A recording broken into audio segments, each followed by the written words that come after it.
Kas ir zustrene? Mērce. Es ņemšu atbilžu variantu.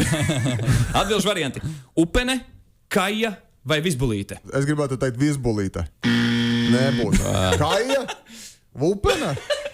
Upene? Opa! Zustrana. Otrais jautājums. Kas ir dorša?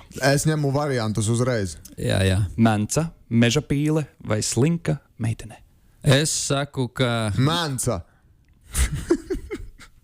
Jā. Bingo! Es tev saku, es jūtu. Menca. Ļoti garšīga živele. Tiešām. Es arī teiktu mērce, jo kāda meža pīle Kurzemē? Ķinnis ir. Ķinnis izklausās pēc kaut kāda čaļa. Nav vietējais kaut kur baņģugāns, kaut kāds ķinnis. Ir daļa no vietējā. Daļa, jā? Jā. Kurzemnieks, kurš atbraucis no Āzijas? O, labi. Pēda, zods vai plauksta? Zods. Abiem pa punktam, aplausi. Ai, kā tikko izvilku. Vēl viens punkts priekšā. Labi. Kā ir pareizi? Ēst vai āst?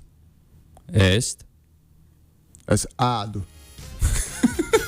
Vēl nē, parasti pēc 12, bet vispār ēst. Jūs man varat pastāstīt, kāda ir atšķirība starp ēst, āst? Kurzemnieks un nekurzemnieks. Ļoti vienkārši. Ja tu esi īstens, tu saki ēst. Ja tu esi rīdzinieks, ēst. Varētu to izlaist, es gribu ēst.